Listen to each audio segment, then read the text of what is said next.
Welcome back to Fresh. This is Julie Dilorenzo. I'm your host for this segment, and we're talking about health and wellness today with Dr. Roger Moore. We're here at Dermacenter MD in Elkhart. And folks, it is Melanoma Awareness Month, you told me. Yes, May is Melanoma Awareness Month for the Academy of Dermatology, the American Academy of Dermatology. And how prevalent has melanoma become? I mean, is it, how many people are we going to see getting melanoma?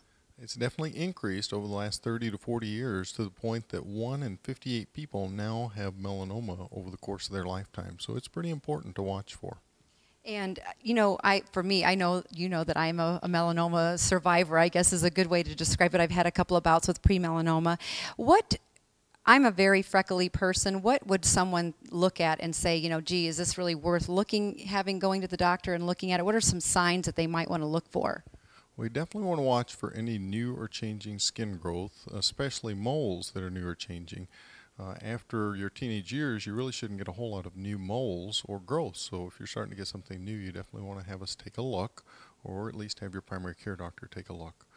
What about if skin cancer isn't necessarily one of those things that if it runs in the family that you should be aware of? I mean, anybody is susceptible, correct? Anyone is susceptible to skin cancer and melanoma. And as far as moles go, we actually have some criteria that we like for people to at least be aware of called the ABCDs of melanoma.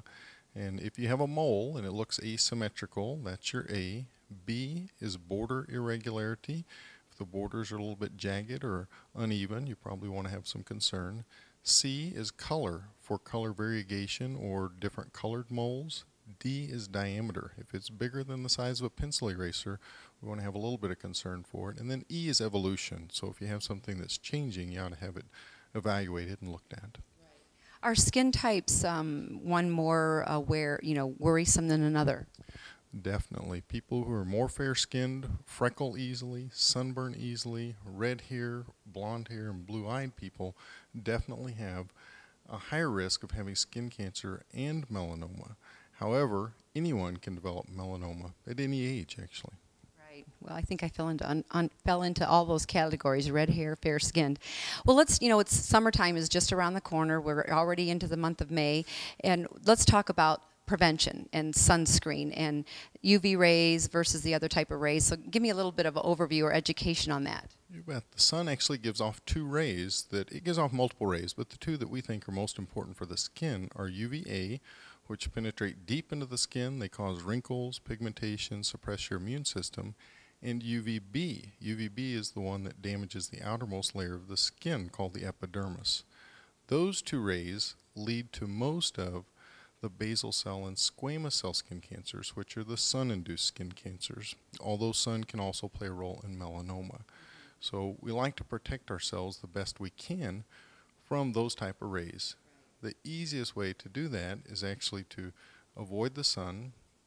Secondly would be to wear protective clothing, and then thirdly would be to wear sunscreen. And there's a lot of different numbers, and I've learned through my experience that you really can still get some color with the higher numbers. I think people think if they wear 15, then they can get color. But I use 30, and I come back with lots of color. You bet. We definitely want people to wear at least an SPF of 15, ideally an SPF of 30. However, once you get higher than that, there becomes a little bit of a law of diminishing returns. So we want you to be in that 15 to 30 range most of the time range. And with those, you want to get the right sunscreen ingredients. That's probably the most important or the key aspect there. Okay. Is there something about sunscreen ingredients we should know? For sure. There are actually only 4 sunscreen ingredients approved in America today that actually block out UVA. That would be titanium dioxide, zinc oxide, Parsol 1789, and a new one called Meroxyl or Anthelios. Those 4 ingredients, you need to have at least one of those in your sunscreen. And if you do, you're usually going to have a higher quality sunscreen and one that affords you better protection. Well, we thank Roger Moore today for educating us here at the Dermacenter ND. He's got some great literature here on skin cancer and melanoma. He can come in, take a look at your skin to see if there's anything you should be aware of here at the Dermacenter MD. We're in Elkhart, of course, which is convenient for all of us here. So stay tuned. We will be back after this short break.